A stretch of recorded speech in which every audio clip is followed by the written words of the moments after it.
Bonjour les amis, Oli le Belge. Alors, exceptionnellement, rien que pour vous, vu l'intérêt porté à ce X-Max 300, bien j'ai décidé de lui dédier une vidéo, rien que pour lui. Oui, parce que c'est vrai que j'ai vraiment été séduit par ce scooter. Pourquoi? Parce que pour une fois, je trouve qu'on est vraiment dans le juste milieu. Dans le juste milieu, pourquoi? Parce que souvent les scooters, c'est ou trop peu puissant, ou en suspension chewing-gum et en châssis chewing-gum, ou trop important, trop gros, trop lourd, trop plein de choses. Ici, on est, je trouve, dans un équilibre parfait. La seule chose qui puisse peut-être, mais peut-être, pour rebuter, c'est la hauteur de selle. C'est vrai qu'elle est assez conséquente. Évidemment, il a bien fallu réussir à caser d'une manière ou d'une autre cet immense coffre. Alors, cet immense coffre, on peut vraiment je peux vraiment vous le montrer. Alors, on l'annonce souvent, mais ici, c'est une réalité. Vous pouvez vraiment y caser 2 casques intégraux. Bon, ici, c'est un jet et un casque, et vous avez encore une place centrale. C'est vrai que c'est vraiment tout à fait énorme. Je dois dire que mais évidemment, cet espace a un prix puisque la selle est quand même plutôt haute. Maintenant, il reste toujours la possibilité, lorsque vous arrêtez, effectivement, d'avancer sur la selle et de venir vous déposer sur l'avant pour vous déposer vos pieds au sol. Pour le reste, c'est quand même extrêmement top. Alors, oui, ça j'avais envie de vous le montrer aussi. Quand même, la signature des phares, c'est vraiment très très beau. De chaque côté, il y a vraiment cet avant. Ça rappelle un peu les Angel Eyes des premières M5, des premières signatures de phares. Et à l'arrière, c'est tout aussi beau. Franchement, je trouve que ça a vraiment de la gueule.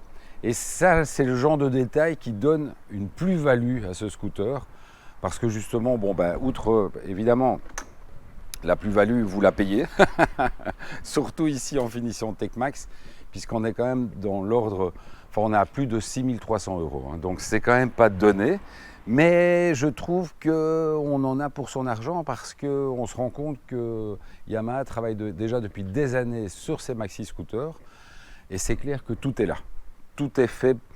Tout est pensé, tout est réfléchi. Je vous dis, à l'avant, on a vraiment cette bulle fumée, c'est vrai. Donc effectivement, aujourd'hui, n'oublions pas que cette vidéo va être en statique, puisque je fais la seconde présentation. Il y a une première vidéo qui est sortie lorsque j'ai fait le comparo avec la Vosges AC300. Donc là, si vous avez envie de retrouver vraiment des vidéos en roulant, sous la pluie d'ailleurs, vous pouvez le retrouver sur l'autre vidéo. Ici, on va être vraiment en statique. Donc, il y a certaines choses qu'on va peut-être retrouver dans les deux vidéos. Mais donc, effectivement, je l'avais dit sur la vidéo sous la pluie, ces jolis petits, on va dire, sauts de main, sauts de vent pour main, sont vraiment très, très pratiques. Ils sont vraiment dans le prolongement des mains. Donc, les mains sont un petit peu protégées. Et ici, effectivement, ce pare-brise pour un pilote de ma taille. Donc, un peu plus d'1,80 m, ce pare-brise protège extrêmement bien et n'amène pas vraiment de retour trop prononcé au niveau du cou. Par contre, c'est vrai qu'il est teinté, il est légèrement teinté, ce qui peut être gênant lorsque vous êtes un pilote de plus petite taille, que vous roulez déjà avec une visière teintée, ça fait teinté sur teinté, donc ça peut être un petit peu assombrissant. Alors, on a ce tableau de bord que j'avais passé en revue, donc maintenant le scooter est pratiquement réglé. Donc hier, j'ai, on va dire, un petit peu poussé, je ne vais pas dire à fond, mais c'est vrai que j'ai été assez loin. Donc, on va dire qu'à 8000 tours, on dépasse on est entre 140 et 150 km/h. Donc, franchement, c'est quand même très, très, très raisonnable. On va regarder sur les différents. Donc sur ce fameux tableau de bord, je suis resté accroché avec mon micro, moi. Sur ce fameux tableau de bord, donc je vous ai dit température de l'air, le voltage de la batterie, c'est très à la mode, l'anti-patinage est en on. Ça c'est les kilomètres au litre, donc elle ne consomme pas 30 litres au 100, mais elle fait 30 km avec 1 litre.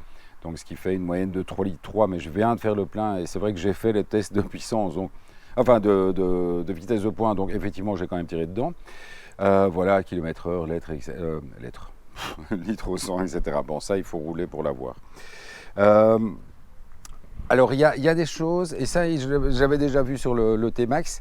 Je pense que les concepteurs de T-Max, X-Max, etc. aiment bien de temps en temps faire des choses un peu compliquées, puisque s'il ne faut pas être sur on pour pouvoir ouvrir le réservoir, il faut être sur réservoir. Voilà, et ça ouvre la trappe de réservoir. Je dois reconnaître que j'ai un petit peu cherché. Il faut savoir que sur certaines marques comme ça, les concepteurs aiment faire des choses très très compliquées. Et donc effectivement, ça peut être un petit peu surprenant. Alors même chose aussi pour ouvrir la boîte à gants ici à gauche. Il faut également mettre le contact. Donc dans cette boîte à gants, on le voit, donc une prise chargeur 12 volts, boîte à gants vraiment fermée et tout à fait imperméable. Et à droite, vous avez également une boîte à gants, mais qui celle-là n'est pas, il n'y a pas de serrure dessus. Et donc là, vous avez vraiment la boîte à gants.